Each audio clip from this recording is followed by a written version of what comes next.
శ్రోతలకు నమస్కారం. ఇప్పుడు నేను చందమామ సీరియల్ రాకాసిలోయ 30వ భాగం చదివి వినిపించబోతున్నాను. ఇప్పటి వరకు జరిగిన కథ. పులుగురాయుడి రెక్కల మనుషులకు కేశవుడు అతడి అనుచరులు దొరికిపోయారు.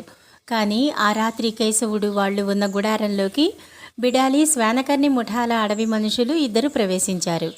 గుడారం ముందు కావలి ఉన్న జిత శక్తివర్మలు వాళ్ళను గుర్తించి కత్తులు దూసి ఆగండి అంటూ మీదికి వెళ్లారు. తర్వాతి కథ. శక్తివర్మ కత్తి దూసి ముందుకు వెళ్లటం చూస్తూనే జితవర్మ కూడా కత్తి తీసుకుని అడవి మనుషుల దారిని అడ్డగించాడు. కానీ అడవి మనుషులిద్దరూ వాళ్లను తమ చేతులతోనే పక్కకు నెడుతూ పెద్దగా గోల చేయకండి, పులుగురాయుడు ఈ ముగ్గురు దుర్మార్గుల్ని రహస్యంగా తన వద్దకు తీసుకురమ్మన్నాడు. ఈ సంగతి పక్క గుడారంలో ఉన్న బ్రహ్మదండి మాంత్రికుడికి స్థూలకాయుడికి తెలియకూడదు అన్నారు. ఆ మాటలతో జిత శక్తివర్మలు ముఖముఖాలు చూసుకున్నారు. వాళ్ళిద్దరికీ అడవి మనుషుల ప్రవర్తన ఆశ్చర్యం కలిగించింది. శక్తివర్మ కత్తి వరలో పెట్టబోయిన వాడల్లా ఆగి చిన్న గొంతుతో, పులుగురాయుడు ఈ ముగ్గురు హంతకుల్ని తన దగ్గరకు తీసుకురమ్మని మిమ్మల్ని పంపితే తీసుకుపోండి, మా అభ్యంతరం ఏమీ లేదు. కానీ మీ ముఖ కవళికలు చూస్తూ ఉంటే మీరు రెక్కల మనుషుల జాతి వాళ్లలా లేరు, దానికేమంటారు అన్నాడు. శక్తివర్మ ఇలా అనగానే అడవి మనుషుల్లో ఒకడు నవ్వి, ఒక పని కలిగి మేము కావాలనే అడవి మనుషుల తలలు తగిలించుకున్నాం, ఛీ దారి తొలగండి, మీ ఇద్దరు పరమసుంఠల్లా ఉన్నారు అన్నాడు ముందుకు పోబోతూ. జితవర్మ తోకతొక్కిన పాములా ఎగిరిపడి కత్తితో అడవి మనిషి మీదకి దూకబోయాడు. అంతలో కేశవుడు అతడి కాళ్ళు రెండూ పట్టుకుని వెనక్కు గుంజటంతో ముందుకు బోర్లా పడిపోయాడు. మరుక్షణంలో కోయగోమాంగు శక్తివర్మను పట్టుకుని ముందుకు పడదోశాడు. జయమల్లు ఒక తాడుతో వాళ్ళిద్దరినీ సమీపించి, కిక్కురుమన్నారో మీ ఇద్దరి ప్రాణాలు నిలువున తీసేస్తాం, చచ్చినట్టు పడి ఉండండి అంటూ హెచ్చరించి తాడుతో ఇద్దరి చేతులు కాళ్ళు కట్టాడు. అంతలో పక్కన ఉన్న గుడారంలో నుంచి బ్రహ్మదండి మాంత్రికుడి గొంతు వినపడింది. ఇక్కడ జరిగిన గొడవేదో బ్రహ్మదండి పసికట్టినట్టుంది, ఇక మనం పారిపోవటమే క్షేమం అంటూ జయమల్లు గుడారంలో కనిపించిన ఆయుధాలు తీసుకున్నాడు.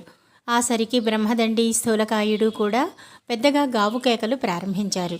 ఆ దుర్మార్గులు ముగ్గురు జితశక్తివర్మలను చంపి పారిపో చూస్తున్నారు. ఓ పులుగురాయ రండి, గుడారాన్ని చుట్టుముట్టండి.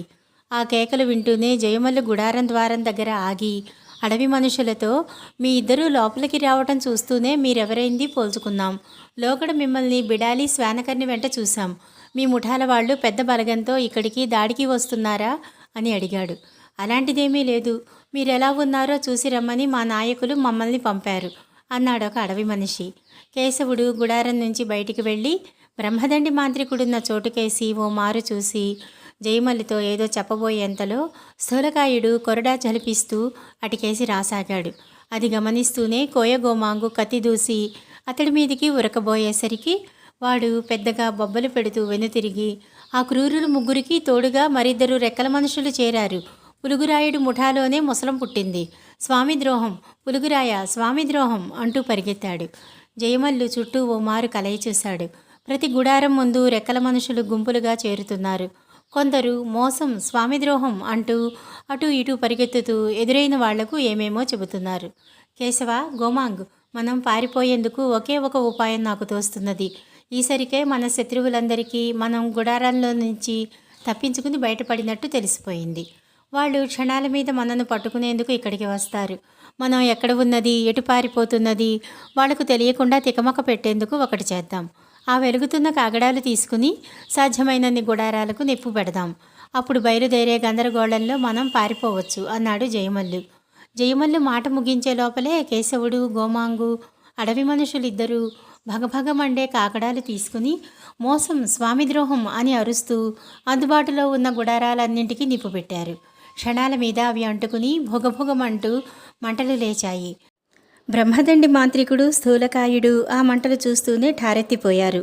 బ్రహ్మదండి మంత్రదండాన్ని పైకెత్తి, హా కాలభైరవ, నాకు అగ్నిస్నానం రాసిపెట్టావా, నీ భక్తుణ్ణి పరీక్షిస్తున్నావా అంటూ మంటలను తప్పుకుని పరిగెత్తుతూ స్థూలకాయుడితో, వీరకంఠీరవ, నీ ప్రతాపం చూపడానికి ఇదే అదను. ఆ దుర్మార్గులు ఎటు పారిపోతున్నారో కనిపెట్టి ఉండు, నేను ఆ పిట్టతల వెధవను నిద్రలేపుతాను అని చెప్పి పులుగురాయుడు ఉండే గుడారానికేసి దౌడు తీశాడు. బ్రహ్మదండి హడావుడిగా తనకేసి పరిగెత్తి రావటం చూస్తూనే పులుగురాయుడు పెద్దగా నవ్వి, ఏం మాంత్రిక, ఒళ్ళుపై తెలియకుండా డేగలా ఎగిరి వస్తున్నావు, ఏమిటి కథ అని అడిగాడు. ఏమిటి కథ? ఏం పులుగు ప్రభో, మనకందరికీ ఏమన్నా మతులు పోయినాయా?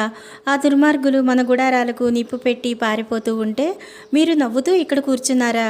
పైగా మీ సహచరుల్లోనే కొందరు స్వామి ద్రోహులై ఆ దుర్మార్గులతో కలిసిపోయారు అన్నాడు బ్రహ్మదండి పెద్దగా రొప్పుతూ. ఆ స్వామి ద్రోహుల్ని, ఆ పాపాత్ములు ముగ్గురిని వలవేసి కొంగల్ని పట్టినట్టుగా పట్టి తెచ్చేందుకు నా అనుచరుల్ని ఎప్పుడో పంపాను. నువ్వేమీ హడావిడి పడక సావధానంగా కూర్చో. నీ అంగరక్షకులు జితా శక్తివర్మలెక్కడా? ఆ ఎనుబోదు బానిసల యజమాని ఏమయ్యాడు? వాళ్ళు ఆ దుర్మార్గులతో కలిసి పారిపోయే ప్రయత్నంలో లేరు కదా అన్నాడు పులుగురాయుడు బ్రహ్మదండి మాంత్రికుడి కేసి గుచ్చిగుచ్చి చూస్తూ. బ్రహ్మదండి ఆ ప్రశ్నతో గతుక్కుమని, అలాంటిదేమీ జరగదు పులుగుదొర. వాళ్ళు నీ అనుచరుల వెంట ఆ ద్రోహుల్ని పట్టి తెచ్చేందుకు వెళ్ళి ఉంటారు అన్నాడు. అంతలో 4-5 రెక్కల మనుషులు అక్కడికి పరిగెత్తుకుంటూ వచ్చారు. వాళ్లను చూస్తూనే పులుగురాయుడు, ఆ ముగ్గురు దొరికారా? స్వామి ద్రోహం చేసిన దుర్మార్గులు ఎంతమంది అని ప్రశ్నించాడు. రెక్కల మనుషుల్లో ఒకడు తమ నాయకుడికి వంగి వంగి దండాలు పెట్టి, పులుగుదొర, వాళ్ళు మొత్తం 5. వాళ్ళు మన వాళ్లలో కొందరిని చంపారు. మన చక్రబంధం నుంచి బయటపడి సూటిగా మొసళ్ల మడుగు కేసి పారిపోతున్నారు అన్నాడు. అలా అయితే మన పని మరీ తేలికైనట్టే. వాళ్ళు మొసళ్ల మడుగును చుట్టి పారిపోకుండా దారి అటకాయించండి.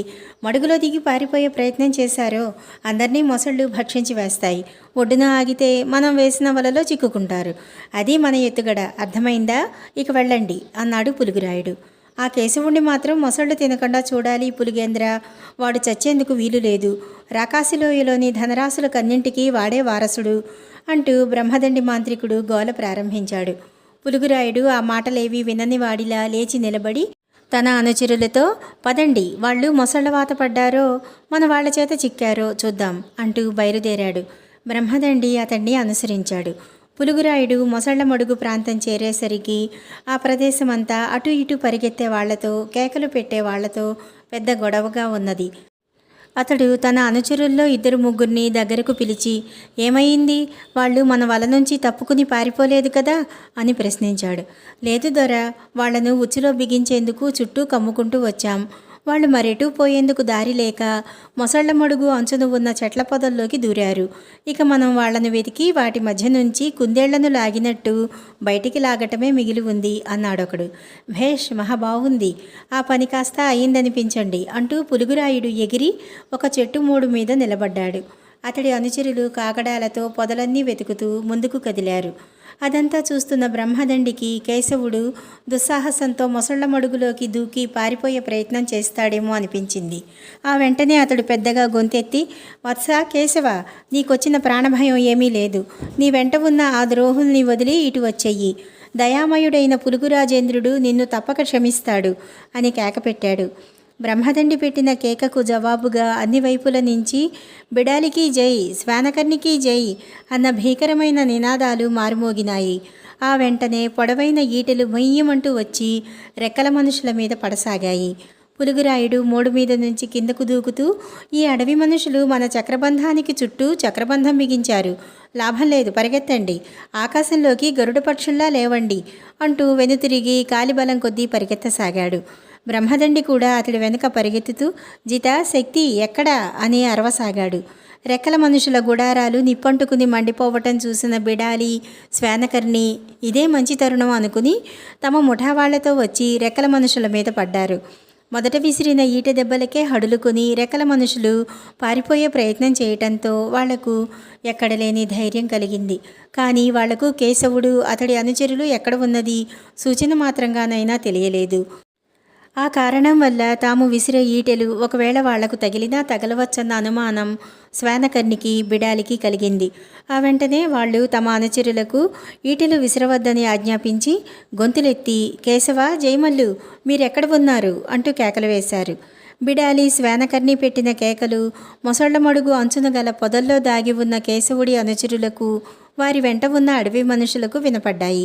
కానీ వాళ్ళు జవాబిచ్చే లోపలే కొందరు రెక్కల మనుషులు అటుగా వచ్చి వాళ్ల మీద కలియబడ్డారు. కేశవుడు వాళ్లకు తమ కత్తులు ఉపయోగించే అవకాశం కలగలేదు.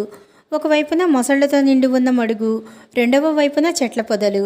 ఆ పరిస్థితిలో వాళ్ళు అన్నింటికీ తెగించి రెక్కల మనుషుల మీద ముష్టాముష్టి యుద్ధానికి దిగారు. ఈ పోరాటంలో బలంగా దెబ్బలు తిన్నవాళ్లు, కాళ్ళు జారిన వాళ్ళు మడుగులో పడసాగారు. కేశవుడు గోమాంగు కూడా 2 సార్లు మడుగులో పడి తిరిగి క్షణాల మీద ఒడ్డు చేరి రెక్కల మనుషుల్ని అందులోకి నెట్టసాగారు. దూరంగా బిడాలి శ్వానకర్ణి పెట్టే కేకలు వాళ్లకు వినపడుతూనే ఉన్నవి. రాకాసిలోయ 30వ భాగం ఇంతటితో సమాప్తం.